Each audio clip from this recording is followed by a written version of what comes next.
ప్రతి రైతు ఈ వీడియో చూడండి తప్పకుండా. ఇక్కడ నీళ్ళు పారుతున్నాయి కదండి, ఇక్కడ చూడండి. ఇప్పుడు ఆ విధంగా గడ్డి పడ్డది. సపోజ్ ఇట్లా వాటర్ ఇక్కడ వెళ్ళిపోయాయి. మన దగ్గర ఇప్పుడు పార అవైలబుల్ లేదు.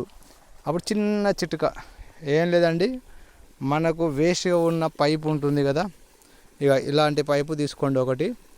ఈ పైపు తీసుకొని ఇక్కడ చూడండి, ఇక జస్ట్ మనం చేయితోనే అంటారు కదా చాలామంది, ఇట్లా ఈ విధంగా చేయితోనే అంటే మనకి ఏంటంటే చెయ్యి అనేది ఈ విధంగా నొప్పి అవుతుంది కదా. సింపుల్ అండి. ఇలాంటి చిన్న పైపు ఒకటి తీసుకొని ఎక్కడైనా వేస్టేజ్ ఉంటే ఈ పైపుతోని మనము ఈజీగా చేసుకోవచ్చు. ఇక్కడ చూడండి, ఇక చూడండి ఈ విధంగా మనము పైపుతో ఈ విధంగా చేసుకోవచ్చు. అంటే మనకు చేతులు అనేటివి ఖరాబ్ కాకుండా అన్నట్లు, ఈజీ అన్నట్లు. అంటే మనకు తొందరగా పార అవైలబుల్ లేనప్పుడు, ఎందుకంటే చాలామంది రైతులు ఒకసారి మర్చిపోతారు కదా పార ఎక్కడ పెట్టినామని.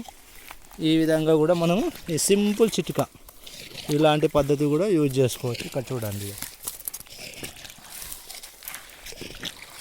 చూసారా ఫ్రెండ్స్, చూడండి పార లేకుండా ఈ విధంగా కూడా క్లీన్ చేసుకోవచ్చు మనం ఈ చిన్న చిట్కాతోటి. Thank you.